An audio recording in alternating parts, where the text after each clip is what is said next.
Take my shirt off? Do I got to take my shirt off? Well done. I'm going to keep my shirt on, John. Is that okay? That's okay. I'll let you slide this time.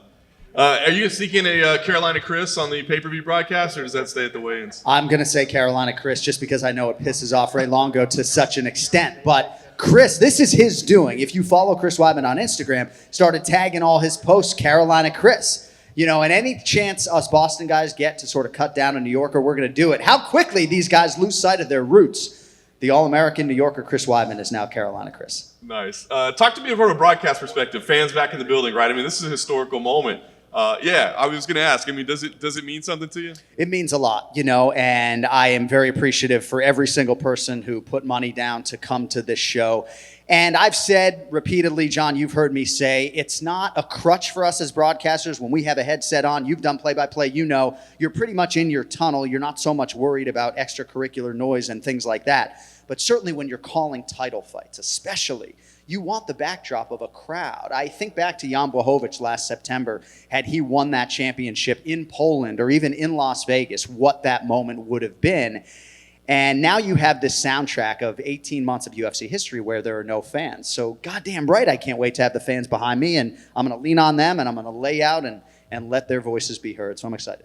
And I wonder, I mean, I don't know if you can tell us, but from a production side, does that mean you guys are all back together at one table as a team? So does that part excite you? I don't know if that qualifies as breaking news, but I think that's the most exciting thing for me is, you know, to be able to have my broadcast partners right there. If I need to get a promo in, I can actually touch Joe Rogan's arm instead of having to rely on the truck to cut their mics or get them to lay out. So logistically, it helps. And for me, selfishly, when I do my pay-per-view open and I am looking into a camera and addressing millions of people, I want to be standing up, fired up, you know, jumping out of my suit. And I've been forced to sit down for those moments, and I prefer to stand up. So yes, we will all be together kissing and sharing germs, and I can't wait.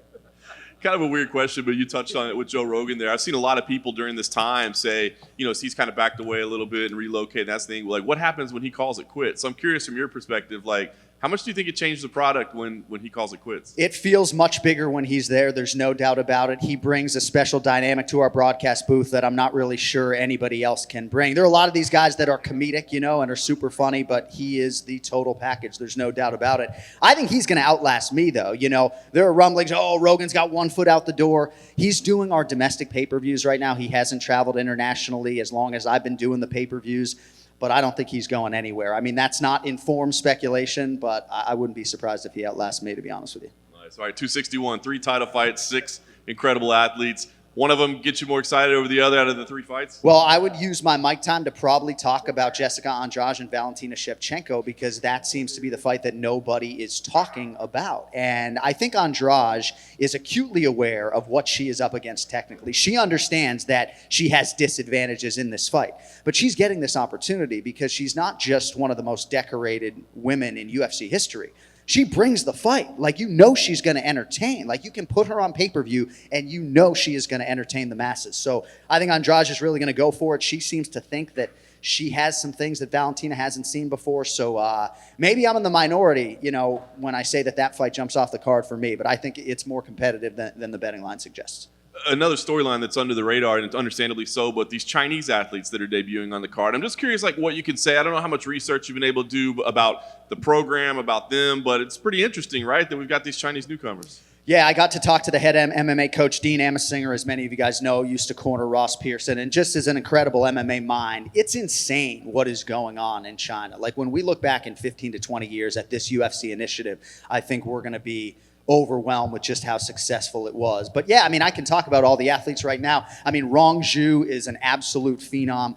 Ori Qileng, just an intense fighter. I mean, they're all here without their head coaches, which is a little bit tricky, right? None of their coaches were able to get visas. So a lot of these fighters are in the United States for the first time. There is a definite culture shock. And by the way, their head coaches aren't here. But these 3 athletes are certainly richly deserving of this opportunity. And Liang Na as well, you know, a really exciting fighter, more of a grappler than a totally well-rounded fighter at this point in time. But they all have winnable fights, I think, in front of them. And this is just the tip of the iceberg when it comes to China. Last thing for me, John. you always do your research, talking to everybody. Are there any other stories? I mean, obviously the stories here are the 3 title fights, fans back in the building, but are there any personal stories or fight matchups or anything on the undercard that you unearthed that people need to be paying attention to? Well, I think Tristan Boondock Connolly is an interesting story. A lot of people remember his UFC debut in 2019, up 2 weight classes at welterweight, and he beat Michel Pereira, but he had a very invasive neck surgery. He's been out a long time. And he's only had 2 pro fights at featherweight, so really plied his trade as a lightweight, but you saw him on the scale today, absolutely shredded at 145 pounds, and fighting a guy in Pat Sabatini who is all the rage out of Philadelphia. So that's a fight that I don't think a lot of people are talking about that kind of piques my interest. Thank you, bro. Yes, sir. The last few times Kamaru Usman's fought, we've spoken about how eventually he's going to get to that level where he's just going to be a massive betting favorite all the time. Minus 400 right now against Jorge Masvidal. Do you think that's odds makers kind of giving him credit for his skills, or this is a rematch that he already won the first fight? Yeah, I think it's more to the latter. And again, we talk about the odds makers trying to draw 2-way action. The betting line hasn't moved all that much, so it seems as though at this point they are getting action on both fighters. I think I see some value probably on Masvidal at plus 300 just because of how confident his coaches are in the skill stuff from that first fight, even though they didn't have a great cardiovascular base from which to work off of. I think they were encouraged, and that maybe encourages me a little bit. But hey, man, I mean, we talk about this stuff all the time. It's like Kamaru Usman, if you have bet on this guy, you've cashed every goddamn ticket. So don't overthink it, right? If you have the resources to lay minus 400, might as well take the plunge. Looking at the Valentina fight, like her last fight, she was like minus 1,800. Before that, minus 1,100. Now she's only like minus 500. This is like the closest she's been in a while. Do you think that's because the last fight there were some moments that Jennifer Maia shined?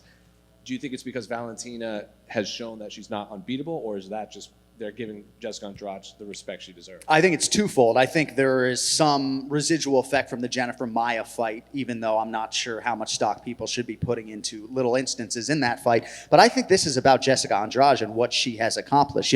Full disclosure, I thought she beat Rose Namajunas in the rematch. Rose was bloodied and battered after that fight. So Andrade is world class, and she's so smart. You can't see how smart she is because she doesn't speak English. But when she speaks Brazilian, I mean, she is an unbelievable MMA mind. And yeah, I think that I see value on that side, but Valentina, man, is just a straight killer. And her appetite for just like overall well-roundedness as an athlete and a human being is like nothing I've ever seen before. But I just think fighting a former champion, expect the line to be a little bit closer. And then finally, Uriah Hall's looked better than ever his last 2 fights. This is a rematch that he said he's wanted for a while. Chris Weidman's probably at a different part of his career. Chris Weidman's the betting favorite, though, in this fight. So what do you make of those? Well, it's funny. When we did our podcast on Monday, Uriah Hall was favored. So it's pretty close. And you're breaking news to me that Weidman is now the favorite. A lot of the sharps and the handicappers out there have been talking about Weidman and the wrestling advantage. And obviously, if you guys have seen him this week, he's at the height of motivation, has really been buoyed by the new training partners, and just he called his new life like Pleasantville in South Carolina. So I think one thing working against Uriah Hall is that he is fighting a Chris Weidman who is at the height of motivation again. But I'm very excited to see what Uriah Hall can do with this. I mean, he understands that if he can't keep this fight upright, it's going to be a long night. But pick 'em fight essentially for me, and I'm glad I don't have to pick a winner. Hey, John, right here. So, John, I think you remember there's a lot of you, even though it's mostly your voice, the cameras do watch you, and it produces things like that iconic shot, you, DC, and Rogan reacting to the knockout. Knowing that the camera is on, when there's a big finish, are you aware that this might end up going viral when you react? I know that they're only going to my camera if they don't have anything good from Rogan or DC. Now that we're all together, maybe you'll have some of those group shots again, but not even thinking about it, man. Super embarrassing for my family and my wife when they run those things back. I look like a complete fucking asshole. Sorry. But no, I'm not thinking about that. I mean, there's so much going on, as you guys know, with this broadcast, 8 hours on a headset, constant communication with the truck. Half the time I'm calling a fight, I'm sitting on a promo card trying to get that in. So last thing I'm thinking about in a big moment is that it might be reproduced on camera. But I don't know. Maybe I'll think about it tomorrow night now that you got me thinking about it. But no. I know we got a big card tomorrow, but coming up next month, the return of Nate Diaz. You have the iconic 209 tattoo. I was just wondering, what are your thoughts on him coming back? I love the Diaz brothers. You know, Nick Diaz was the guy that really got me into mixed martial arts as a fan, and I just love it. I absolutely love it. As I've said repeatedly, Nate is only going to fight the guys that he believes are deserving of that platform and that showcase. You know, Nate knows that he represents one of the biggest fights in the sport for anybody that he's going to fight, and Leon Edwards obviously qualifies and has a ton of momentum. You know, I think it's going to be a tall task for Nate with the layoff to come in and beat a guy like Leon Edwards, who is just streaking like hell at 170 pounds. But, dude, there's nothing like having a Diaz brother on the card. Can't wait. My final question, and this is a little more particular, but obviously Rose had some comments, you know, about Weili leading up to it, and this is part of the fight. This is part of the story going in. It's a hot button topic. So how do you address, you know, that part of the story when you guys talk about the fight on the broadcast? So I don't plan my walkout necessarily, right? And there are a lot of different things that go into the broadcast. We might have a sideline report that takes the walk. You know, I don't know how long Joe or DC are going to go. And trying to get into something like that once the fight starts is almost impossible. And there's so much good juice that doesn't have to do with that it's not necessarily at the forefront of my mind as to something that I need to get in there. I do think, as someone who has Lithuanian blood myself, that Rose Namajunas' passion about Lithuania and what her people have been through, that's the rub for me. I mean, that's what I would lean into more than anything, you know, controversial about her comments. And I think she stepped back a little bit from them here during fight week. So I probably didn't answer your question as directly as you would have liked, but for me, it's not at the forefront of my mind to try to find a way to force that into the broadcast. Okay, thank you, John, and have a good show. Thank you, man. Good. John, over here on your left. Hi.